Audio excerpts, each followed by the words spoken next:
हा डॉक्टर साहेब, आपण धन्वंतरीचे जे प्रोडक्ट वापरले तर त्या संदर्भातला आम्हाला एखादा अनुभव सांगा.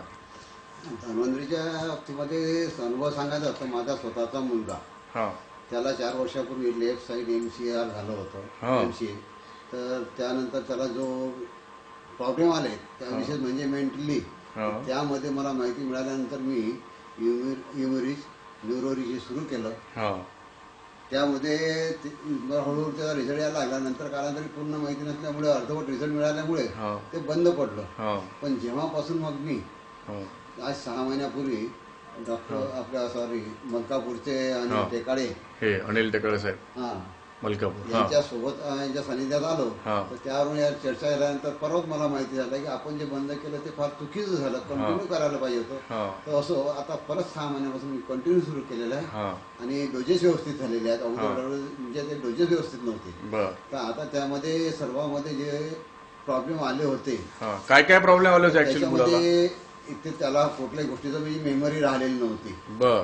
ऑपरेट केल्यामुळे मेमरी नव्हती, हा. पॅरालिटिक सिम्पटम्स होते, असं. बोलता येत नव्हतं, हा. दिसत पण नव्हतं, कमी बर. दिसायला लागायचं. असं. तर आम्ही विचार केला एक फॅमिलीमध्ये, बाकी सर्व विकार आले तर चालेल पण हा. बुद्धी ही आवश्यक आहे. हा. बुद्धी जर नसेल हा. तर तो जीवनामध्ये काहीच करू शकणार नाही. हा. म्हणून मग आम्ही सर्व विचार केला आणि त्याच्या बुद्धीचा विचार म्हणजे प्रोग्रेस करण्यासाठी विचार केला. तरी आपलं धन्वंतरीचं तेव्हापासून ह्युमरिज आणि न्यूरोरिज कंटिन्यू सुरू ठेवलं. त्यासोबतच त्याला मध्यंतरी स्ट्रोकमध्ये शुगरचा प्रॉब्लेम असल्यामुळे हा. मधुनील चूर्ण सुरू केलं. बर. तर आता 6 महिन्यामध्ये त्याचं शुगर कंट्रोल लेवलला आली. हा. आणि मेमरीमध्ये तर मला असं वाटतं की आपण जो म्हणतो हा. 101% रिझल्ट आले. अच्छा, त्याची पूर्ण मेमरी वापस आली. थोडंफार आता पॅरालिटिक सिम्पटम्स राहिलेले आहेत हा. हातामध्ये थोडं आणि पायामध्ये. हा. आता म्हणजे जेव्हा त्याची मेमरी आली तर मला असं वाटतं की 6 महिन्यामध्ये त्याचा पॅरालिसिस सुद्धा कव्हर होईल. बर. आणि तो पूर्वीसारखा आमचा एक म्हणजे घराचा सदस्य जो पूर्वी होता तसाच राहील. बर. आपल्या मुलाचं वय किती आहे?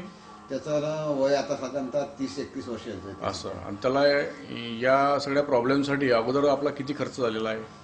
आतापर्यंत मी त्याला म्हणजे नागपूरला वगैरे त्याला करावं लागलं तर नागपूरला सिम्स हॉस्पिटलला त्याचं ऑपरेट वगैरे झालं. त्यानंतर मग फिजिओथेरपी, हा. स्टिक थेरपी हा. हे कंटिन्यू होतं. तर माझा आतापर्यंत साधारणतः त्याच्यावर उपचारावर हा. 18 ते 20 लाख रुपयापर्यंत टोटली खर्च झालेला आहे. असं. बर.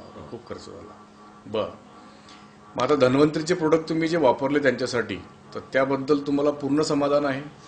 त्यांचं समाधान आहे. म्हणूनच मी होतो की मला आता त्याचं पॅरालिसिस आणि ते थोडंफार आलेले आहेत हँडिक्राफ्ट, ते पण निघून जाईल आणि उद्या त्याचं हँडिक्राफ्टचं सर्टिफिकेट कॅन्सल होईल असं मला वाटते. अशी तुम्हाला खात्री वाटते? एवढं त्याचं, कारण त्याची मेमरी आम्ही मेमरीवरती जास्त अगोदर विचार केला. मेमरीसाठी औषध दिलं तर त्याची मेमरी आज 101% आल्यासारखं झालं.